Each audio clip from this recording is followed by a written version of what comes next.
Hello everyone, it's indeed inspiring to see you back again. And today, I would like to ask you one question. Can you tell me where exactly are you sitting? Are you sitting somewhere which looks like a block? It may be a room. The room can be called as a block because it is surrounded by the four walls. It may be you may be sitting in a drawing hall, dining hall, but still we can call it as a block. So today we are going to discuss about something which is called as a block. And this is very interesting concept because let's say if you're sitting in the dining area, then somebody who is in the kitchen may not be able to completely understand what exactly you are doing. So that means your area is limited and what is happening in kitchen even you are not aware. So their area is also limited. But somebody who keeps on roaming around may have access to the dining area as well as the kitchen area. So that is a similar concept which we have in programming. We create blocks and block define the scope. A particular variable can basically be effective, can live inside a particular scope, and beyond that scope it may lose its value. That is so interesting. So let us go ahead and try to learn about it. Let us understand what exactly is a block. And for that, I'll be taking help of a diagram. You can see on the screen that this is a rectangular shaped, and in this particular rectangle I'm creating a small inner rectangle and one more and one more. Now if you see that, if I try to create a red color small ball inside it, so you can see that this is a small ball we have, and this particular small ball, let's say it is of red color. So this red color ball is inside, you can see, a particular rectangle. Now we will name them. Let's say this rectangle is BLK1, that is block 1. This second one is BLK2, that is block 2. And similar way, this third one is BLK3. So in total we have 3 blocks, block 1, block 2 and block 3. 3 blocks we have. Now you can see that the red ball, if I ask you, where exactly is red ball? You'll be easily able to answer that red ball is inside the block 1. Now, if I represent, let's say, if there is a boy, just assume that this is a boy, okay, and this boy is lying or standing in the block 2. What do you think? Will this boy be able to get that ball by standing in the block 2? I know the answer is no, it is not possible. This boy actually needs to go to block 2 in order to get that particular block. So, this means that the red ball is not accessible to this boy because there is no way to get into the block 1. So, this is the concept of blocks.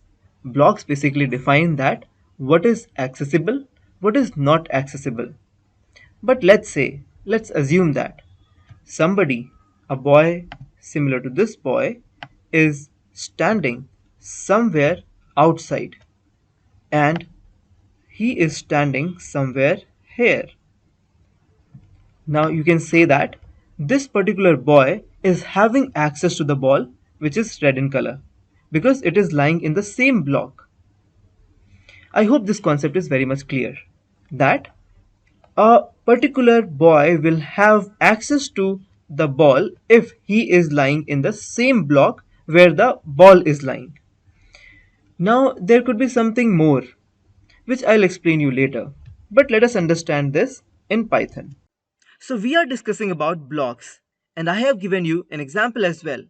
Can you now think and write another example in the comment box? I'm waiting for your comments.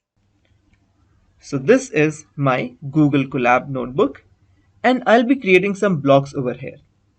Here the only intention is to understand the concept of blocks, and for understanding that I'll be using some piece of code which will be from advanced concept, but we will discuss it in the later sessions and videos. Now In this case, I'll be creating a function. So I'll be writing def, and after that I'm creating, let's say, access underscore ball ball. So I have written access ball, and I have put a colon over here, and I'm writing enter. Now you can see that what is happening over here. Here, if I write the further code, print, and here I'm writing I am inside function access ball. So I'm inside function access ball, and then if I press enter and again I print, I'm still inside function access ball. So if you see what is happening, why I'm saying I'm inside function ball, because if you see that there is a space over here, again there is a space over here. Do you observe this space? I did not bring this space. It was automatically, actually, space was entered over here. Now let me go to the next cell. Here if I write A is equal to 10, B is equal to 20, and print A plus B. Now do you see that when I write A is equal to 10 and press enter, there is no space over here. And then I write B is equal to 20 and then enter, there is no space over here as well. And what could be the reason for it? Here basically there are two concepts. Concept one is of indentation. And because of indentation, there is another concept which comes into picture, which is of blocks. And let me help you with the both. Just observe. I'll write another code. If A is greater than B, and I'm putting colon over here and enter, print A is greater. So what is happening? Here also if you see that if A is greater than B, print A is greater. So this print statement has got some space beforehand. So if you observe, whenever I am writing colon, the colon is helping us with some spaces before the code, and it continues. This is called as indentation. So here let me give you an example.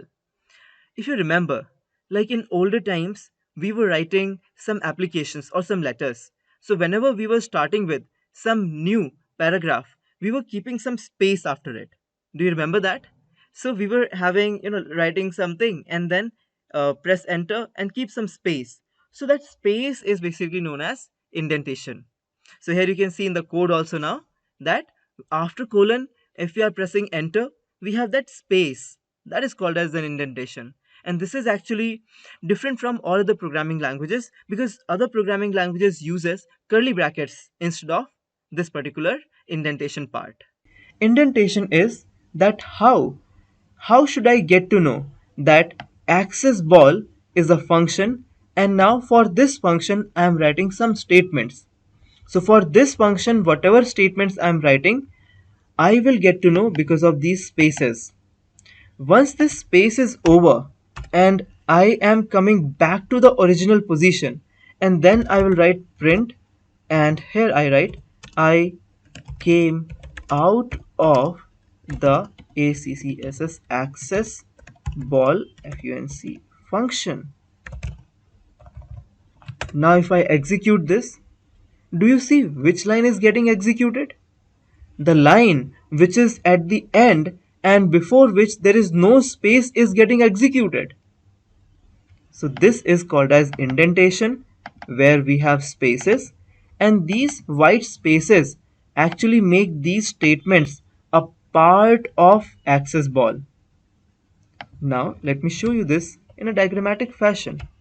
So here access ball is this particular rectangle. This is access ball.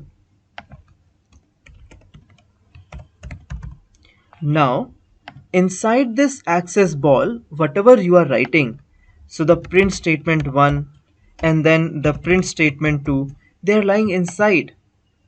But the third print statement is not lying inside.